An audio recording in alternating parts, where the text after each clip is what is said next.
Salud amigos, bienvenidos a un nuevo programa de ADN Buena Salud, donde vos sos el principal protagonista con tus consultas que nos mandás al número de WhatsApp que aparece en pantalla o a las redes sociales. Y ahora te voy a contar algo que me pasa a mí y quizás te pasa a vos del otro lado. Más de 40 años, me levanto a la mañana y me empieza a costar más. Empiezo a tener dolor, sobre todo cuando me levanto, en mi caso, no sé el tuyo.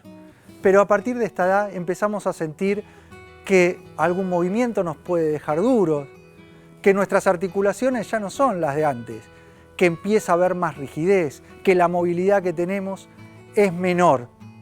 La buena noticia es que tenemos mucho por hacer, mucho en la prevención y mucho para mejorar si empezás a sentir que algo de esto te está sucediendo. Hoy vamos a contar con la visita del doctor Javier Furman en nuestro programa, que nos va a ayudar a entender por qué nos sucede esto y de qué manera poder mejorarlo.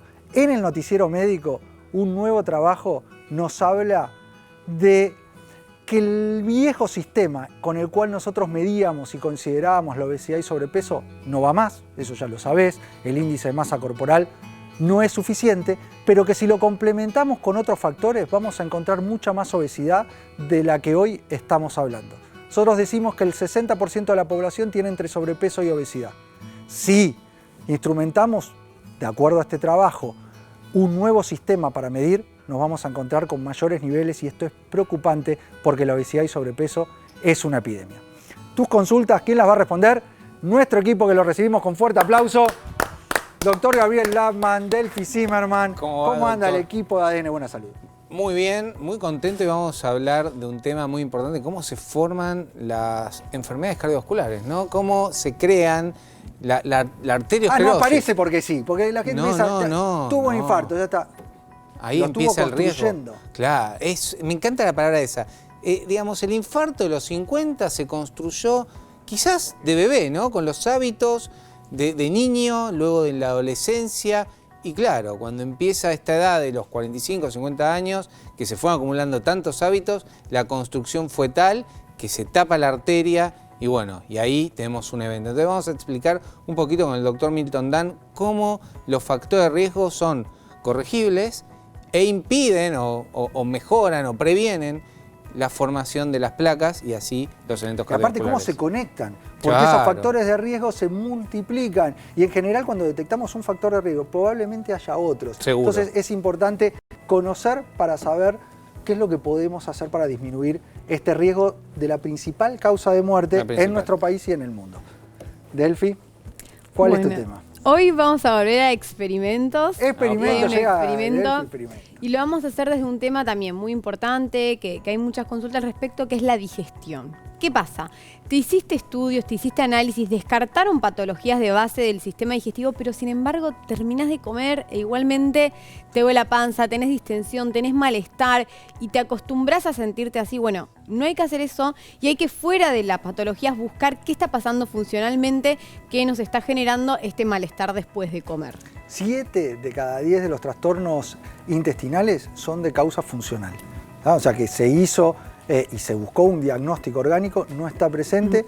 Y esto nos abre la puerta porque podemos intervenir para mejorar ese estado. No es normal que uno se sienta hinchado o con molestias después de comer. No, y es algo que piensen que hacemos frecuentemente. Comemos más o menos entre 3 y 4 veces por día. Si cada vez que nos exponemos a comer nos sentimos mal, vamos a estar la mayor parte de nuestro tiempo sintiéndonos mal. Y no está bueno. Y no está bueno. Pensamiento lateral, hoy no está marca registrada. Y el objetivo de esos pensamientos laterales, de ese ejercicio, es que usemos nuestras neuronas, que ejercitemos, porque hablamos de prevención, nuestro cerebro también lo tenemos que cuidar y lo tenemos que proteger. Y este tipo de ejercicios nos ayuda a hacer prevención de trastornos o enfermedades neurodegenerativas. Hay que mantener el cerebro activo, hay que sociabilizar y hacer estos ejercicios.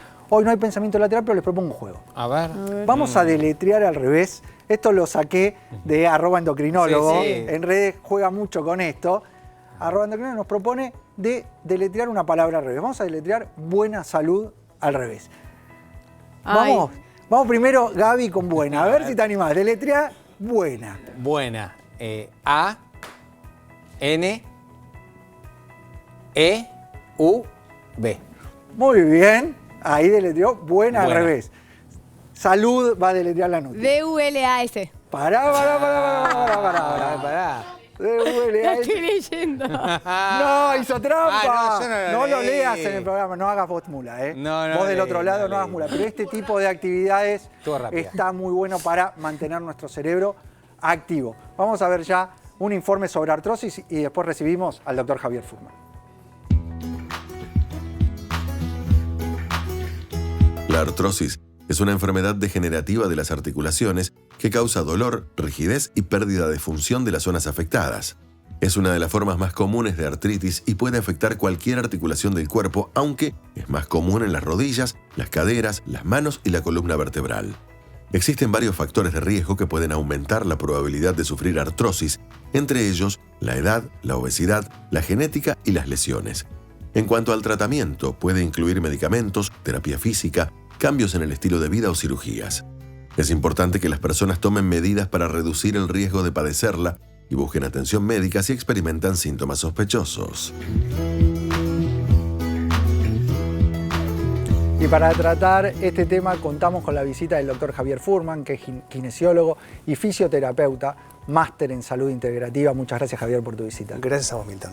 ¿Nos pasa esto? ¿Con la edad nos vamos volviendo más rígidos? Sí, pero hay un chiste, una broma, que siempre digo, que en realidad es un gráfico, que es un señor de 85 años en el traumatólogo y le dice, doctor, lo vengo a ver porque me duele la rodilla izquierda. Y el traumatólogo le dice, bueno, 85 años es por artrosis. Y le dice, no, porque la derecha también tiene 85 años y artrosis y no me duele. Entonces, es cierto que con la edad vamos perdiendo, lo que vos decías recién, que a partir de los 40, lastimosamente, empezamos a perder calidad articular, calidad cartilaginosa, tejidos en general, colágeno, ¿no? El famoso colágeno ahora que está tan de meme. Pero más allá de eso, no necesariamente la edad, ni mucho menos es un sinónimo de catástrofe articular.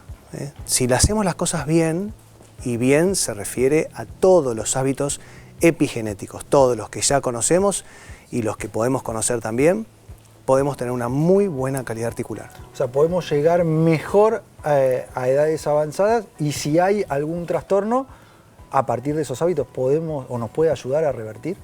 100%, no 99%, 100%. Si nosotros tenemos hábitos de vida y el número uno que pica en punta es el movimiento, no existe ser humano sedentario sano. Eso es muy importante porque además, en general, cuando tenemos alguna molestia articular, una de las consecuencias que tiene es que nos lleva a dejar de hacer o hasta que nos recomiendan no movilizarnos.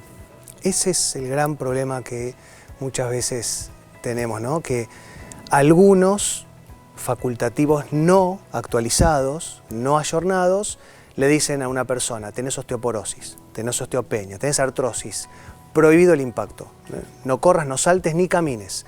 Y eso va a hacer que se degrade todo mucho más y más rápido. ¿Podemos explicar? Veo que trajiste algunas maquetas, explicar qué es lo que sucede cuando se produce, por ejemplo, la artrosis, que entiendo debe ser la enfermedad más frecuente articular. Sí, mira, por ejemplo, si vamos a la rodilla, esto es una rodilla, ¿no? Como seguramente ya conocen, la parte de arriba, que es el fémur, la parte de abajo, que es la tibia, pero adentro, ahí abajo, que se ve con lo que sería en color celeste, están los meniscos.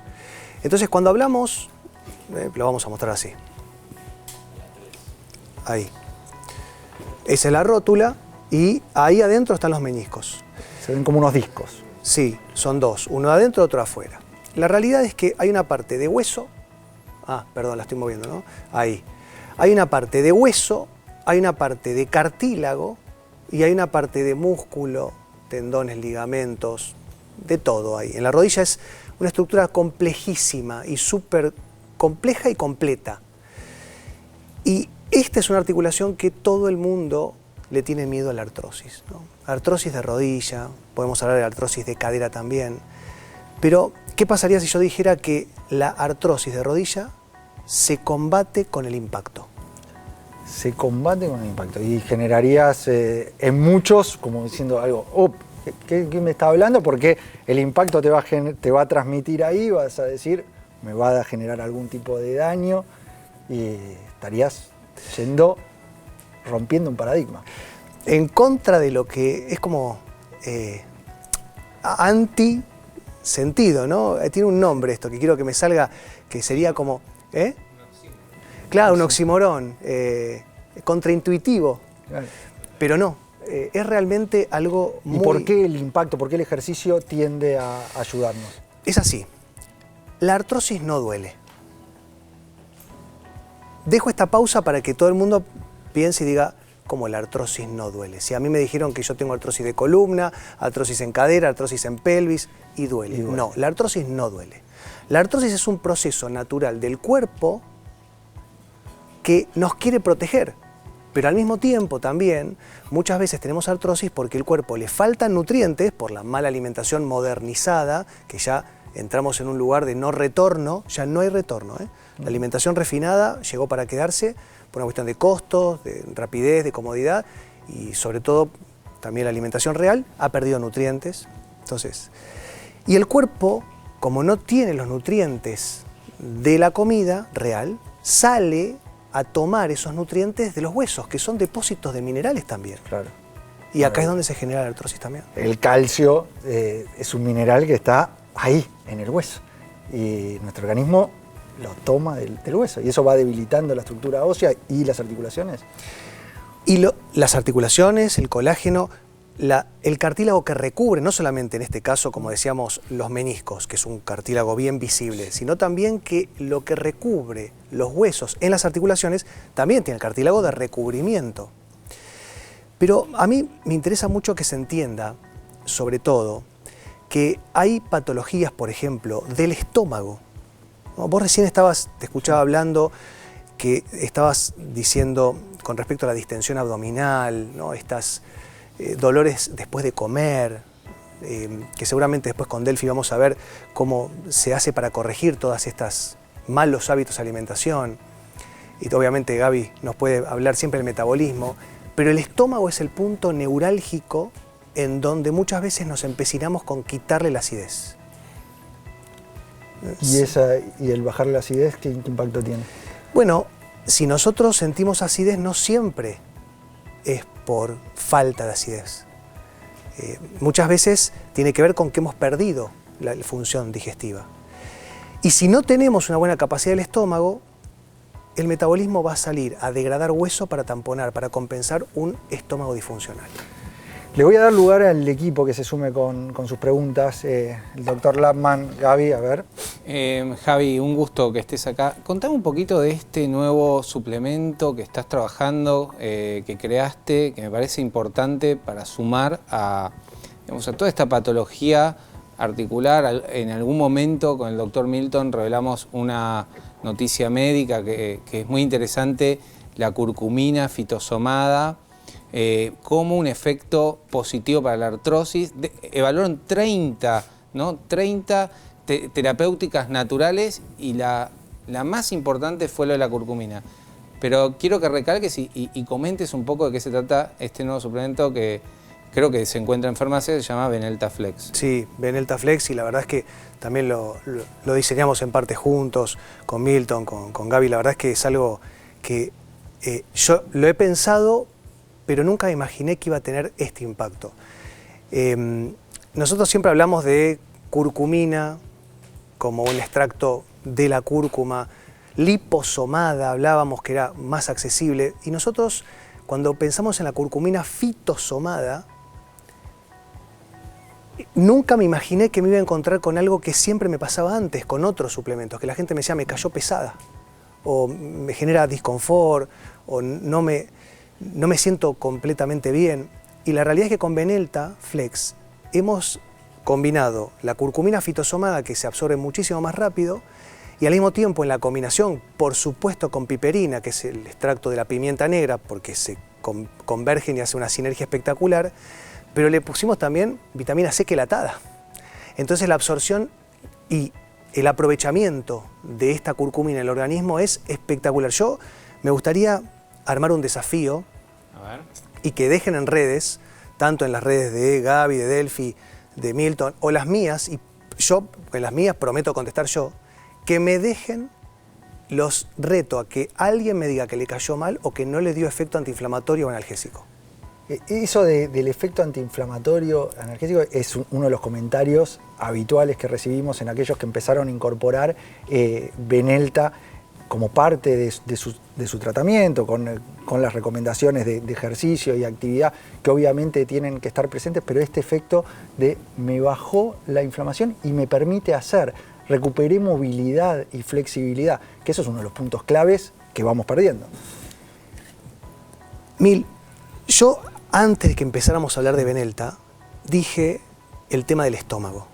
Sí. Porque como yo ya entiendo, más o menos de tantas veces que uno ve pacientes, yo ya sé que todo lo que tenga que ver con suplementos o hasta incluso medicamentos es un problema porque no lo pueden digerir, porque los hace sentir mal.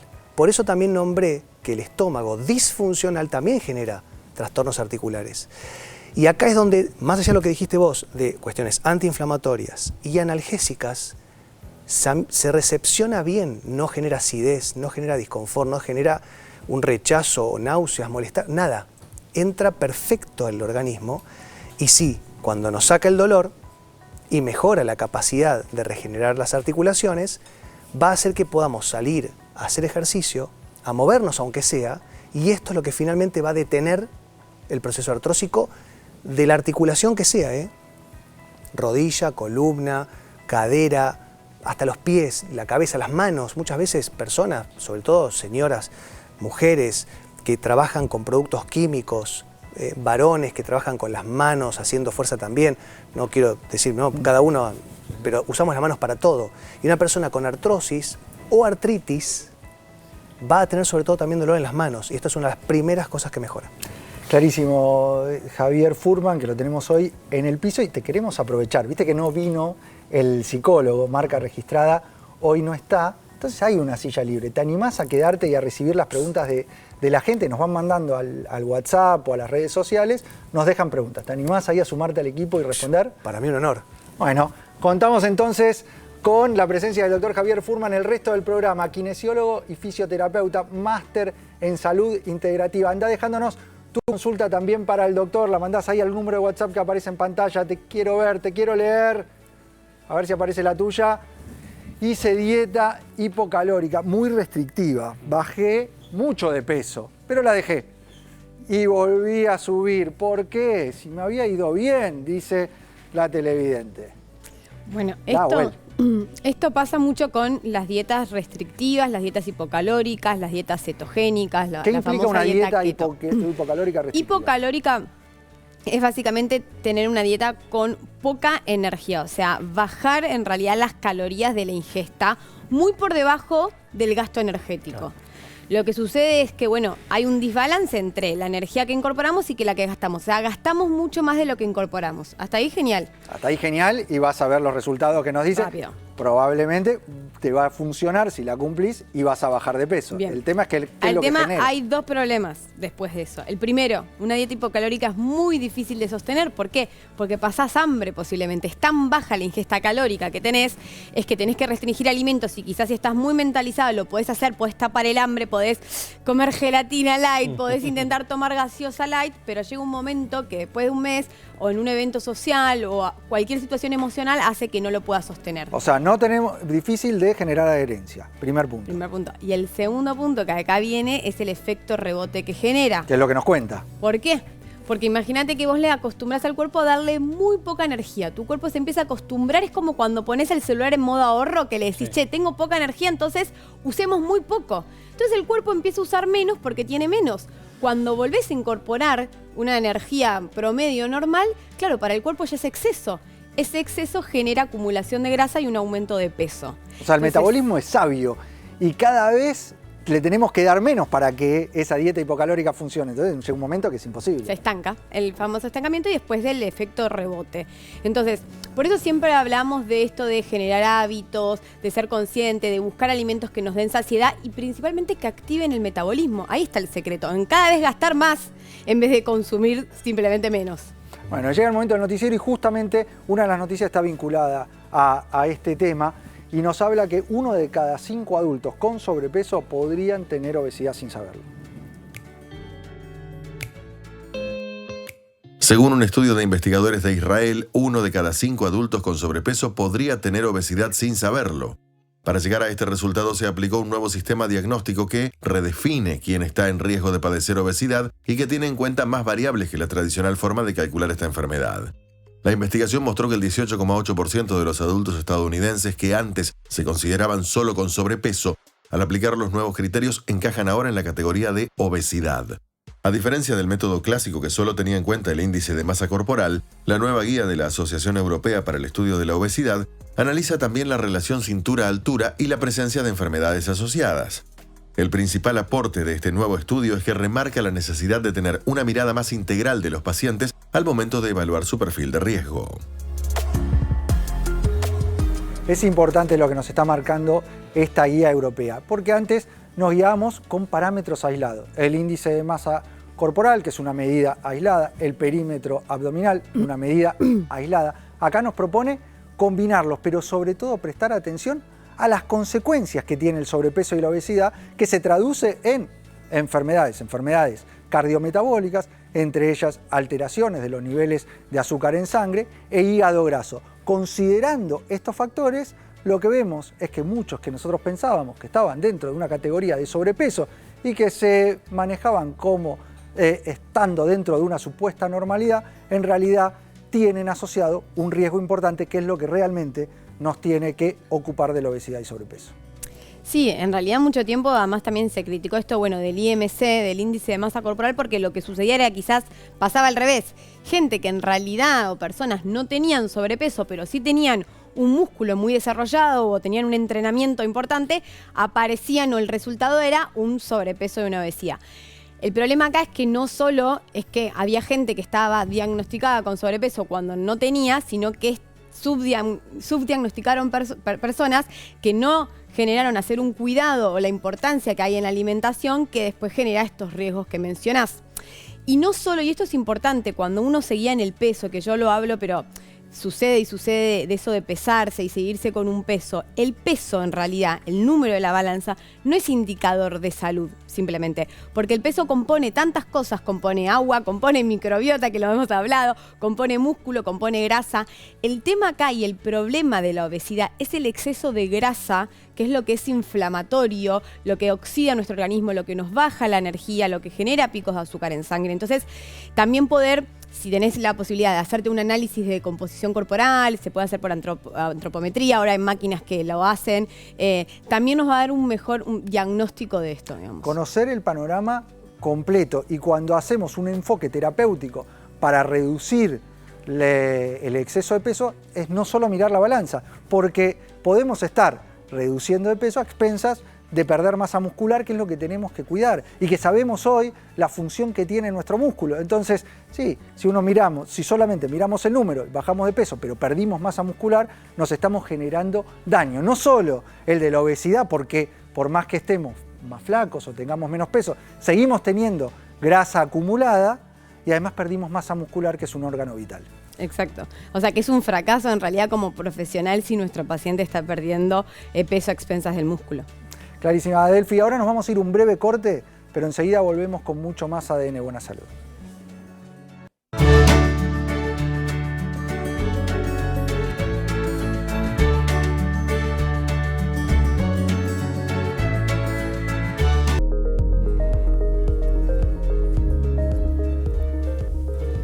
Seguimos con más ADN Buena Salud, el programa que te tiene a vos como principal protagonista con tus consultas que nos mandás al número de WhatsApp o a las redes sociales. Ahí aparece el número, podés mandarla escrita o en video, de la forma que quieras. Acordate que está el doctor Javier Furman con nosotros. Aprovechá para hacer tu pregunta para el doctor también.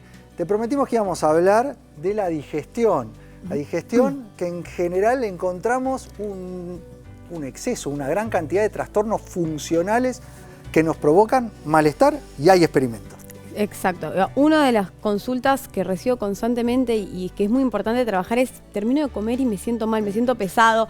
Hacemos, digamos, vemos los alimentos, vemos qué genera. No es un alimento en particular, no hay celiaquía, o sea, no hay un trastorno patológico y sin embargo hay algo que no está funcionando bien. O sea, descartamos lo orgánico, no está presente y tenemos que pensar en causas funcionales. Exacto. Entonces hay se pueden abrir 3 escenarios o 3 posibilidades de algo que te puede estar generando malestar, distensión, dolor después de comer, que no es algo patológico. Que podés revisar después de esta columna que vamos a tener junto con la Nutri y quizás corregir algunas cuestiones que te van a ayudar a sentirte mejor, porque no hay motivo por el cual después de una ingesta tengas que tener dolor o tengas que hincharte.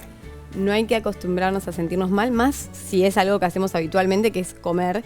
Entonces, a prestar atención. Bueno, la primera posibilidad de lo que te puede estar pasando, o de lo más frecuente, es cómo comemos, o sea, el tiempo en que comemos. Hemos escuchado a veces muchas consultas decir, bueno, eso de las 30, 50, masticar 100 veces, no sé si tanto, pero sí empezar a bajar la intensidad con la que comemos, comer más lento, masticar, darle posibilidad a esa acción, puede influir mucho en cómo después nos cae la comida. O sea, darle tiempo al momento de la ingesta, no hacerlo a las corridas, no hacerlo parado, no hacerlo, me tengo que ir y empiezo a comer. Entonces, ¿eso puede ser una de las causas? Sí, empezar a registrar eso, fíjate en qué tiempo comes, comparate con el resto de que quizás sos el que termina primero, o cuántas veces masticás, que no hace falta en que sean 100, pero quizás al principio tenemos que tener como un registro de la masticación, porque ahora te voy a mostrar qué pasa y por qué puede ser que esto de comer rápido te esté generando malestar. El proceso de la digestión arranca en esa masticación. Exacto. Comienza ahí. Pues así enzimas. que es fundamental, y aparte en la boca liberamos enzimas. Y vamos a hablar de eso también. ¿Qué es lo que pasa entonces cuando comemos rápido? A ver, Bien, ¿cuál es el ejemplo? este sería nuestro estómago donde vamos a incorporar la comida. Si yo voy comiendo lento, nosotros tenemos jugos gástricos, o sea, tenemos las enzimas y tenemos, digamos, bueno, nuestro estómago, nuestro intestino.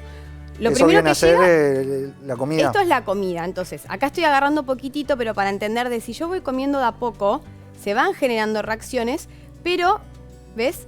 Va sucediendo de a poco.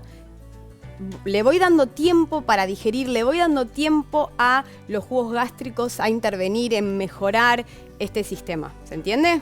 ¿Ves que va ocurriendo una reacción? Bueno, esos son los jugos gástricos sobre el alimento que trabajan, pero va siendo de a poco. Entonces no genera ni una inflamación ni movimientos tan grandes que puedan generar el malestar. O sea, poco, con tiempo, tomándose y dándose el lugar, porque además, en general, la comida es un momento también para interactuar, para sociabilizar. Ahí va el segundo punto que también va a ser muy importante, lo emocional. Pero hablando del tiempo, de si comemos lento o rápido, ahí te voy a la segunda posibilidad, agarramos, que es comer rápido, que si yo muy rápido voy incorporando todo el alimento. ¿Para qué? Desbordó, desbordó. Bueno, desbordó, no hay control acá. Exactamente, eso fuera de chiste, pero imagínate que si muy rápido le damos mucho alimento, muchos tipos de grasa, mucho tipo de azúcares, todos los sistemas, o sea, todo el ácido, los ácidos gástricos empiezan a funcionar y generan quizás esa distensión, ese dolor, esa molestia de repente en nuestro estómago. Esto nos irrita, nos hincha, nos genera el dolor. Gases o a veces esa sensación de reflujo principalmente. Entonces, el tiempo en el que comemos, fuera de que muchas veces trabajamos en qué comer, en cómo, el tiempo, si es rápido o lento, influye un montón. Entonces, empezar a registrarlo y estas estrategias, digamos, de contar, de medir, de ver en tiempo al resto, en comparar cuánto tardás, y también va a ayudar a la saciedad a comer más lento. Así que es una recomendación que está bueno incorporar. Darnos lugar, entonces, darnos tiempo. ¿Cuál es el segundo de los puntos que suele generarnos que esto pase? Bueno, el segundo punto es esto de que hablábamos recién de conectar y las emociones cuando comemos. Si nosotros esta acción de comer, que es que tenemos que dejar que sucedan diferentes reacciones en todo nuestro sistema digestivo, lo hacemos nerviosos, estresados, mirando un noticiero, hablando de trabajo, no le damos lugar y no relajamos todo el sistema digestivo para que ocurra también, digamos, estas reacciones, la acción de las enzimas, la acción de los ácidos, entonces posiblemente al estar todo más contraído, más nervioso, no pueda digerir bien. Y eso me genere, de nuevo, los síntomas que mencionamos. Ese eje que nosotros hablamos habitualmente de intestino-cerebro, que hoy además va mucho más allá del intestino-cerebro y vemos cómo desde el intestino terminamos afectando distintos órganos, pero fundamental esa conexión que tiene nuestras emociones y nuestro sistema digestivo. Así que ese es el segundo punto muy importante tener en cuenta, que recomiendo intentar no comer con pantallas, intentar no comer trabajando, nunca parado, que que lo veo mucho, o agarrar algo así nomás, comer, seguir, porque eso genera que no podamos hacer bien la digestión y después genera estos síntomas y estas molestias. Entonces, sentarnos, prepararnos el plato, ver qué estamos consumiendo, ser conscientes, empezar a mejorar ese vínculo con la comida. ¿Y el tercero de los puntos? Bueno, mencionaste 3. Bien, el tercero, gol del Piti, no, chiste. El tercero está relacionado con lo que son la digestión, las enzimas digestivas. Es así. Nosotros para entenderlo, ¿no? Cuando incorporamos un alimento, primero, como mostré recién, va al estómago. Ahí hay jugos gástricos que ayudan a empezar a esta digestión de los alimentos. Pero después, en el intestino, tenemos las enzimas, que son unas tijeritas que van cortando este alimento en pedacitos bien chiquititos para que ahí se puedan absorber, para que ahí ya de intestino puedan ir a sangre, ¿sí? Bien chiquititos. O sea, porque el alimento en sí se tiene que descomponer a la mínima expresión para que se pueda absorber. Exacto. Si no lo descomponemos, no lo absorbemos, no aprovechamos los nutrientes. Y entre otros factores, lo que estamos viendo es que esas enzimas digestivas, esas tijeritas, sobre todo a partir de los 40 años, se van disminuyendo. Cada vez tenemos menos. Exacto. O sea, puede ser algo de la edad que van disminuyendo, pero también hay un montón de factores que influyen en las enzimas a los que estamos expuestos. Por ejemplo, la alimentación procesada, por ejemplo, el estrés, por ejemplo, la mala digestión en sí por otras cuestiones, como comer rápido, van a hacer que no actúen bien las enzimas. Alguna patología que haya habido en todo el sistema digestivo, por ejemplo, un sobrecrecimiento bacteriano, una histaminosis, como actúa en todo lo que es el intestino, que ahí es donde están las enzimas, eso puede afectar y disminuir las enzimas, el uso de antibióticos, por ejemplo. Entonces, es más frecuente de lo que creemos tener deficiencia de enzimas y que las mismas no puedan actuar como corresponde en la alimentación, en la digestión, y genera ese malestar. Y hay tijeritas para cada tipo de alimento, ¿eh? No es que una sirve para todo. Cada macromolécula tiene su tijerita específica, su enzima específica. Estoy hablando de las grasas, estoy hablando del hidrato de carbono, estoy hablando de las proteínas. Lo que compone el alimento necesita de esta tijera para poder descomponerse. Sí, por ejemplo, bueno, hay una intolerancia muy conocida, que es la intolerancia a la lactosa, que lo que en realidad genera es que vos no tenés o te disminuyó la enzima, la lactasa, que es la enzima que degrada la lactosa, entonces tenés mala tolerancia y eso genera diarreas, molestias. Bueno, esto puede llegar a pasarte con otros tipos de alimentos, con proteínas, con grasas, con hidratos. Entonces ahí está buenísimo poder tener el complemento de DigeCaps, que son básicamente 11 enzimas digestivas que trabajan para todos estos tipos de nutrientes que hablamos recién, sea lactosa, sean grasas, sean proteínas, sean hidratos, a actuar en sinergia con nuestras enzimas a mejorar esa digestión. O sea, ¿qué pasa? Si yo tengo estas enzimas, digiero más rápido, digiero mejor, absorbo más nutrientes, por un lado, o sea, me voy a sentir mejor, voy a tener más energía, voy a estar más cubierta en los nutrientes que busco en la alimentación, y por el otro, evito esa permanencia de los alimentos mucho tiempo en todo el sistema digestivo que me generan el malestar. El aporte de estas enzimas de DigeCaps no solo nos ayudan a mejorar el cuadro cuando tenemos ya un diagnóstico de la deficiencia de enzimas, sino muchas veces nos sirve para hacer un diagnóstico diferencial. Porque cuando nos encontramos en esta situación de que todo nos cae mal, pero lo orgánico no está presente, tenemos que pensar en esta deficiencia de enzimas digestivas, y el aportar DigeCaps nos puede ayudar incluso a hacer un diagnóstico con una prueba terapéutica, porque el incorporar DigeCaps nos va a ayudar a mejorar los síntomas que habitualmente sentimos. Sentimos cuando a vos te pasa con las grasas, cuando comés frituras, a vos te pasa con las verduras, te pasa con un pedazo de carne, la carne te cae mal, o las legumbres. Las legumbres me hinchan, me inflaman. Bueno, probablemente te falte la enzima, que es la alfa-galactosidasa. Bueno, esa enzima está presente junto con otras 11 enzimas dentro de lo que es una cápsula de DigeCaps. Sí, y lo interesante también de eso es, si bien lo podemos usar en el día a día para mejorar y que actúen en sinergia, digamos, con nuestras enzimas para la alimentación diaria, también lo que sucede a veces es que no estamos, o sea, nuestras enzimas un poco y todo nuestro sistema que es inteligente se va adaptando. Quizás si yo tengo, no sé, no consumo carnes, posiblemente me baje la producción de las enzimas que tienen que digerir a la carne, por ejemplo, de las proteínas.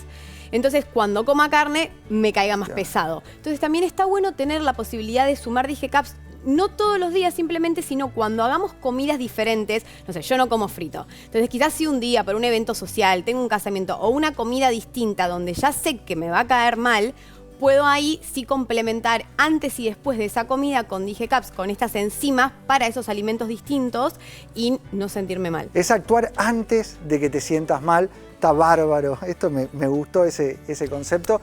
Porque si bien nosotros obviamente inspiramos hábitos saludables, también lo social, lo cultural, el placer en la comida es parte que podamos compartir, pero bueno, sin sentirnos mal, que tampoco está bueno. Clarísima, Delphi. Siempre que hablamos de suplementación, en este caso DigeCaps, estamos hablando de un suplemento que lo conseguís en las farmacias de todo el país. Vamos a la mesa. Vamos. Que hay preguntas, seguro llega tu consulta, que la mandás al número de WhatsApp que aparece en pantalla o a las redes sociales. Te quiero ver, te quiero leer, a ver si aparece tu pregunta. A ver si es la tuya. Soy Mario de Santa Fe, sufro artrosis crónica. ¿Qué suplementos me aconsejan? No quiero vivir a analgésicos.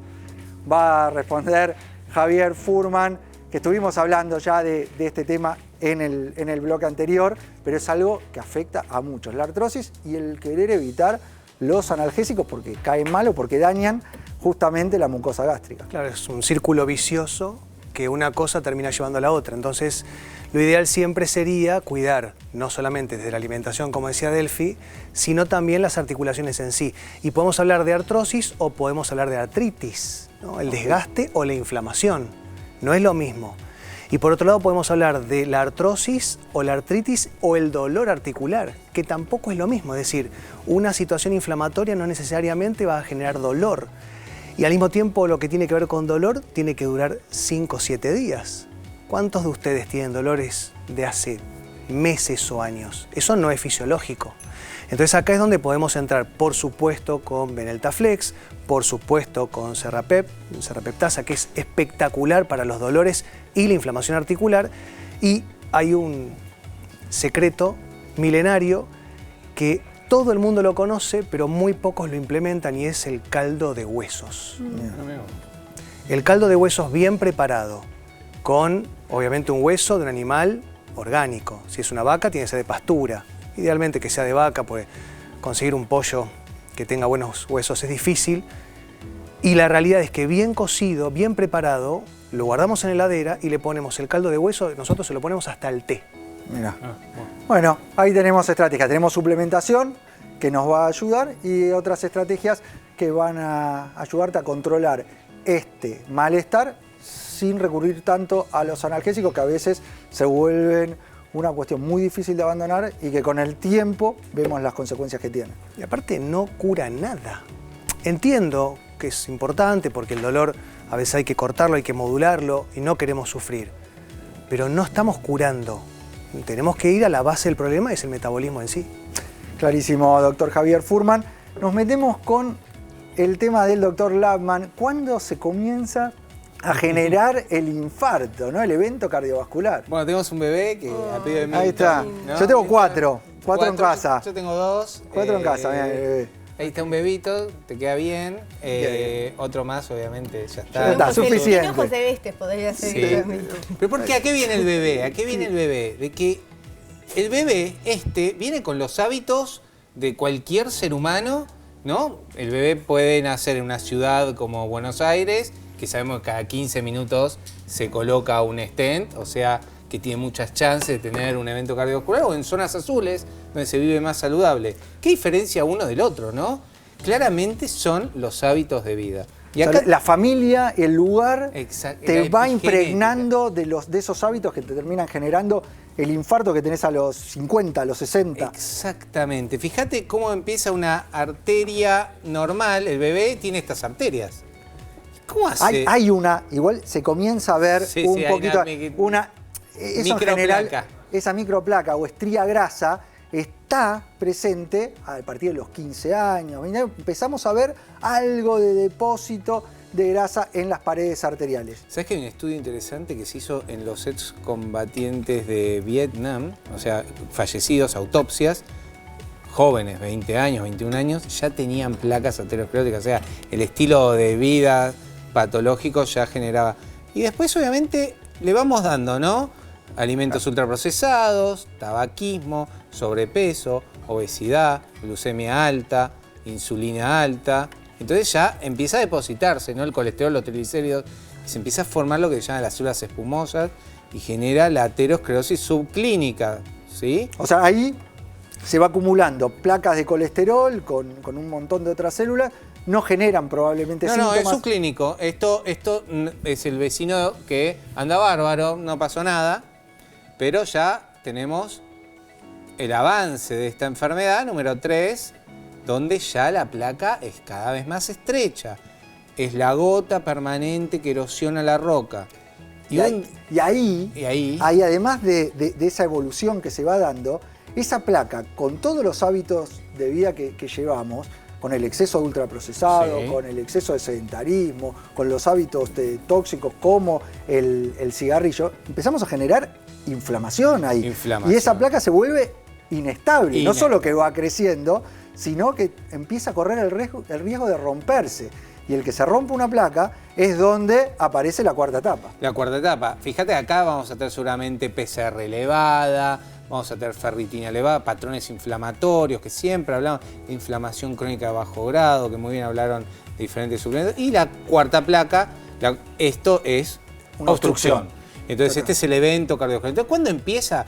Y esto es un promedio de 20, 30 años, ¿no? Entonces, ¿qué tenemos que considerar? La presión arterial, el perímetro de cintura, la glucemia en ayunas, los patrones inflamatorios. Todo eso se puede corregir. ¿Cómo? Un estilo de vida saludable, suplementación de calidad, puede generar de que esto nunca aparezca, porque si vamos a poblaciones indígenas o poblaciones longevas, nunca avanzaron. Lo que tienen siempre es la primera arteria que nunca la dañaron porque no generaron esos hábitos tan nocivos, tan inflamatorios, tan arterioscleróticos, que termina detonando un día en un infarto, una ACV, una enfermedad renal crónica, una patología arterial periférica, que termina siendo, mira, no se construyen tantos hospitales, se construyen más centros de rehabilitación. No te mata esta placa siempre, te discapacita. Y cuando hablamos de esta placa y hablamos de la enfermedad cardiovascular, estamos hablando de la principal causa de muerte en Argentina y en el mundo, pero no solo hablamos de la enfermedad cardiovascular. Esto pasa en el cerebro, con el accidente cerebrovascular, pasa en el riñón. Entonces yo pienso en el bebé, ¿no? ¿Qué vida, qué epigenética le vas a dar a este bebito que están haciendo hoy? Decí tu frase. El arma es al ADN, pero el estilo de vida aprieta el gatillo. Vamos, cerramos esta columna con esta frase y vos nos seguís mandando tus preguntas al número de WhatsApp que aparece en pantalla o a las redes sociales. Te quiero ver, te quiero leer. A ver si aparece tu pregunta. Soy Laura, tengo debilidad y me diagnosticaron sarcopenia. ¿Qué es? Esto también muy frecuente y cada vez más común a partir de los 40 años. ¿Qué es la sarcopenia, doctor Fuhrman? La sarcopenia yo creo que sería la patología número 1 que tenemos que combatir. Si tenemos que poner sobre la balanza, yo siempre digo, así como Gaby dice que el ADN no es nuestro destino, yo creo que la sarcopenia va a diagnosticar y destinarnos a todo lo que hablábamos recién de la aterosclerosis y mucho más también. ¿Vos ves mucho en el consultorio sarcopenia? Muchísimo. ¿Y en qué ¿en qué gente ves? ¿En qué tipo de personas te pensás? O sea, ¿piensan ustedes, les intuyen que va? ¿Y después de los 40 o 50 años? Sí.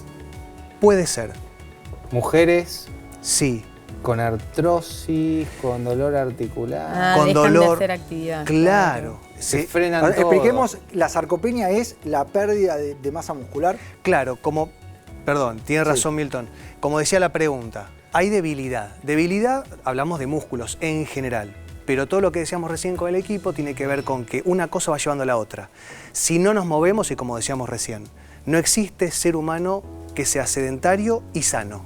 Bien. Si tenemos sarcopenia, que es la pérdida de la cantidad de masa muscular, tenemos que tener un promedio de masa muscular muy acorde a nuestra edad y imagínense que, como decía recién Gaby, en tribus indígenas o tribus que realmente comen buena calidad de comida, buena alimentación saludable y se mueven, nunca van a tener sarcopenia y nunca van a tener ningún tipo de patología. Entonces, la sarcopenia es la pérdida de masa muscular. Se puede recuperar a cualquier edad, pero hay que moverse. El problema me parece que es lo que decíamos recién. Es clave, ¿no? Esa es mi duda. Sí, ahora. A ver. Porque está perfecto el razonamiento, pero ¿Cómo hacemos para una persona que tiene más de 40, 50, con mucho dolor, que haga ejercicio de fuerza en el gimnasio? Si ni siquiera tiene fuerza para levantarse de la cama. No. A ver. Entonces lo que tenemos que hacer primero es darle energía. Energía mitocondrial, es decir, energía celular. Cuando tenemos energía, vamos a poder tener después la voluntad. Lo tengo que repetir. Después de tener energía, vamos a tener la voluntad de hacer musculación. Porque si yo le digo ahora a la persona que tiene sarcopenia, ¿no?, que estaba diciendo recién esta persona que está preguntando, anda al gimnasio a levantar una pesa, va a decir, no puedo, no puedo. Bueno, esa energía se hace levantándose temprano, exponiéndose al sol y con una alimentación cetogénica, proteica también, lo que se llama alimentación, y Delphi me va a corregir, paleo. La energía de la alimentación paleo es proteína con grasa saludable, con una correcta digestión, como decíamos recién, con buenas enzimas digestivas, ya sean endógenas o en suplemento, y a partir de ahí, con esa energía, vamos a poder ir al gimnasio o hacer cualquier actividad física. Nosotros te hablamos en algunos programas atrás sobre esta energía que se genera dentro de la célula, liberando ATP y fundamentalmente en la mitocondria. Donde vamos perdiendo NAD, que es un generador clave de ATP celular, que es nuestra energía, nuestro combustible. Y lo otro que mencionaste es esto de las tribus, no veíamos, o sea, que va a buscar la comida y demás, no se ve sarcopenia, no se ve obesidad. Sí, no, tremendo. Si vos ves las imágenes... No hay. Hay un estudio. Cuando uno tiene que dibujar, lo dibuja musculoso. Musculoso. Si yo después les mando y lo pueden incluir en el informe, es una imagen de una tribu en donde está 3 varones, hijo, nieto, o sea, hijo, abuelo y nieto, 3 generaciones. Y le tapan la cara y no se sabe cuál es el abuelo y cuál es el nieto. Claro. Porque la masa muscular no se pierde. Y no es solamente eso, es la alimentación. Nosotros tenemos este cuerpo, bueno, el ayuno, como dice Delphi. El ayuno es el reposo digestivo que decías anteriormente. Es una vieja nueva herramienta, es volver al futuro esto. Nosotros venimos de eso. Totalmente, clarísimo. Y seguimos recibiendo tus preguntas que mandás al número de WhatsApp que aparece en pantalla o a las redes sociales. Tengo 37 años. El 2024 me diagnosticaron lupus e hipotiroidismo. ¿Qué alimentos puedo comer y cuáles no? Una enfermedad autoinmune, probablemente en los dos casos. Una de las causas de hipotiroidismo más frecuente es la tiroiditis de Hashimoto, que puede estar vinculada también al lupus. ¿Qué hacemos para generar una alimentación antiinflamatoria? Bueno, en otro programa hicimos un desafío antiinflamatorio y explicábamos por qué era importante que puedan sumarse a ese desafío. Bueno, y esta es una en realidad de las causas.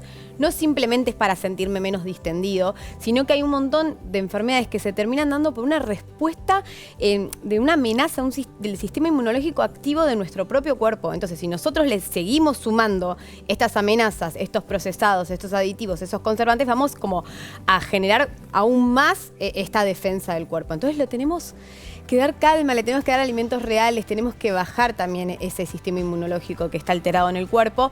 Por eso ¿qué alimentos? Alimentos reales. Un poco lo que dijo recién en Fuhrman, obviamente, volver a lo paleo, las proteínas, las grasas saludables. Quizás yo también sumaría que también viene de lo real, legumbres o algunos frutos y vegetales que también vienen de la naturaleza, por más de que tengan azúcar, es azúcar natural, que también puede ser, pero evitar todo lo que venga en paquete y que tenga más de 5 o 6 ingredientes. Te agrego algo que vemos habitualmente en estos casos de enfermedades autoinmunes, la deficiencia de selenio.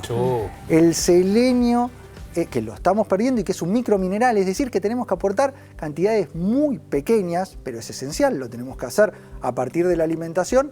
Lo tenemos en muchos casos en deficiencia y eso se traduce en un sistema inmune que nos agrede. Porque estas enfermedades, en definitiva, lo que es el sistema inmune no reconociendo como propias, en el caso del hipotiroidismo, la glándula tiroides, entonces la ataca. Y ahí se genera la tiroiditis. Y en el lupus, un cuadro sistémico. Sí, totalmente. La verdad es que el selenio es fundamental. Estudios ya revelan, ¿no?, que el aporte de selenio tiene que ver con la producción de las hormonas tiroides. Y ahí, bueno, hay que elegir muy bien qué tipo de selenio, preferentemente... Siempre orgánico, ¿no? Siempre hablamos orgánico. De que sea un selenio orgánico. Hay más preguntas que entran al WhatsApp y a las redes sociales. Soy hipertensa y tengo litiasis renal. Hace tiempo me hicieron una litotricia y no resultó. me quieren operar, pero tengo miedo porque también tengo problemas cardíacos. ¿Qué me aconsejan? Nuestro nefrólogo, el doctor Gabriel Lapman, va a responder. Bueno, es interesante la pregunta porque hay que ver bien ahora si tiene síntomas, ¿no? Porque a veces el cálculo es como que, obviamente esto es una recomendación general, pero a veces el cálculo queda ahí y, digamos, una frase que me gusta mucho es no rompas lo que no está roto. Porque si ahí, digamos, haces una cirugía, ya probaron, no funcionó, y ahora no tiene, si tiene síntomas, claramente hay que evaluar. Pero si no tiene síntomas, puede quedar ahí. Tengo muchos pacientes que quedan con muy buena función renal.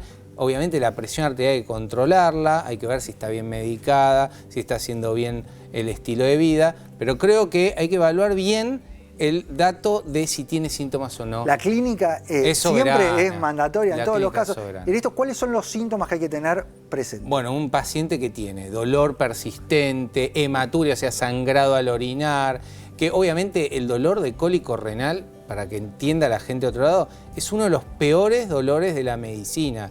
10 en 10. Entonces, si esto es recurrente, te estás con infecciones urinarias, porque encima a veces en el cálculo vienen bacterias que se unen al cálculo y generan infecciones urinarias a repetición, claramente o hay deterioro de la función renal, o haces un centellograma y ves que hay deterioro, hay veces que hay que sacar ese cálculo y hacer la litotricia. Pero, digamos, si no hay síntomas, si está todo bien, hay que evaluar bien nefrólogo y urólogo para ver la conducta terapéutica. Muy claro, doctor Gabriel Lapman. Estamos en el cierre. Doctor Fuhrman, me gustaría un mensaje final para quien está del otro lado.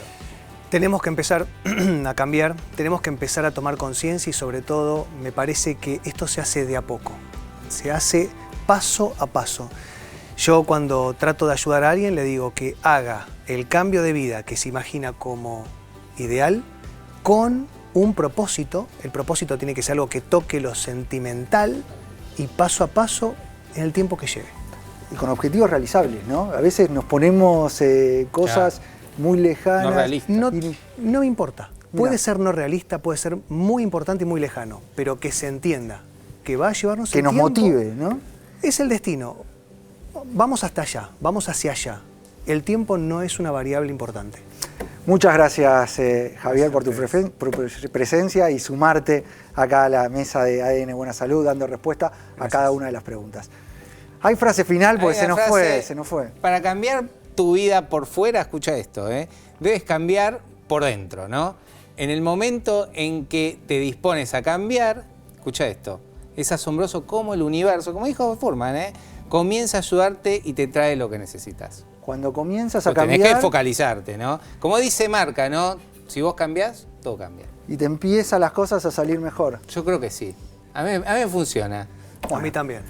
¿A vos también? A mí también. Vamos a por eso. Tomamos estos consejos. A ustedes agradecerles por haber estado del otro lado acompañándonos durante esta hora de programa. Y nos volvemos a encontrar, como siempre, en la televisión pública haciendo mucho más. ADN Buena Salud.